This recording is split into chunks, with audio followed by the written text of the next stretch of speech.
Amy Winehouse fought hard against her demons, but sadly it was a battle she couldn't win.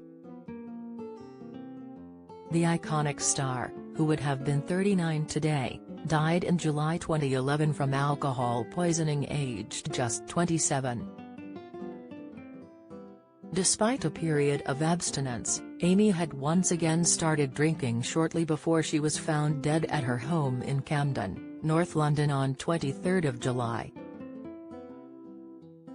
An inquest later found she died of alcohol poisoning, and heard testimony from a GP who had visited her at home the night before her final binge. Dr. Christina Romiti talked with Amy during her visit, and told the court the singer admitted she had fallen off the wagon after a long period of sobriety.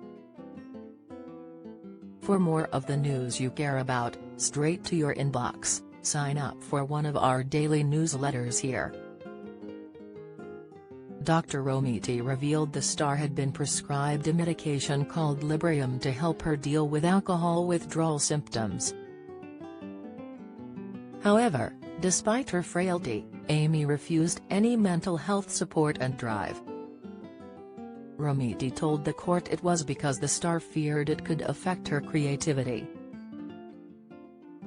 During the hearing, Dr. Romiti said, "She was one of the most intelligent young women I've ever met.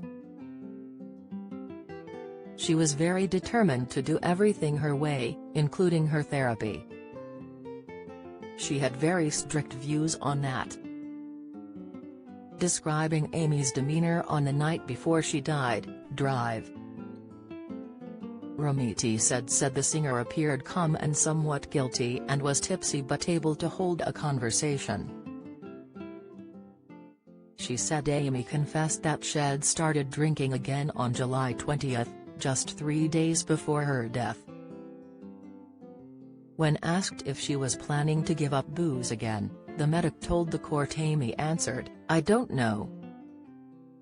Romiti added, "The advice I had given to Amy over a long period of time was verbal and in written form about all the effects alcohol can have on the system, including respiratory depression and death, heart problems, fertility problems and liver problems."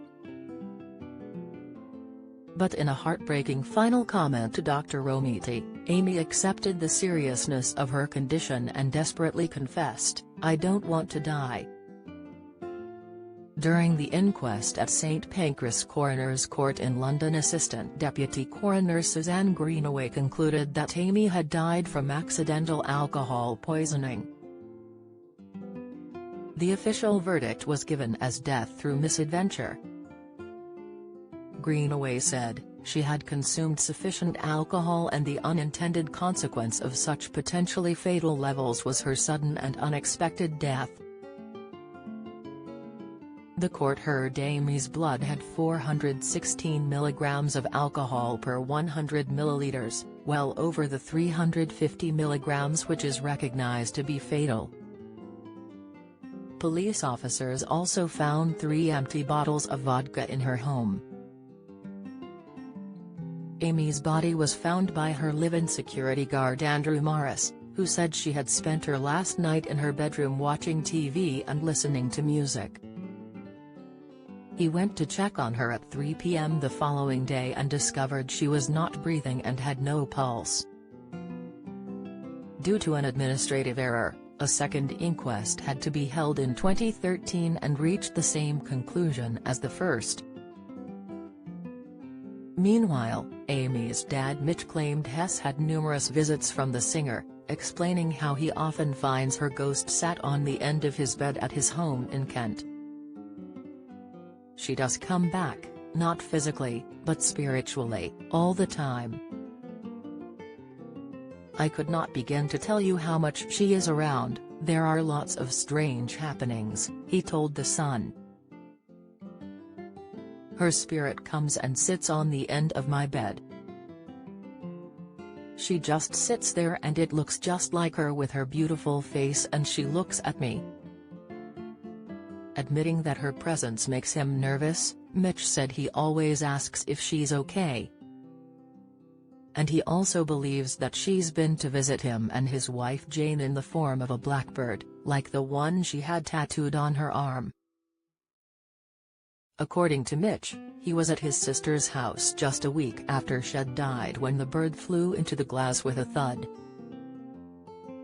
Then when he went to pick it up and place it on a perch, he said the creature flew back to him and sat on his foot. And then we put it back again and it came and sat in the middle of us and sang. There are so many things that happen to me that I cannot explain, he added. Have you got a story to share? We want to hear all about it.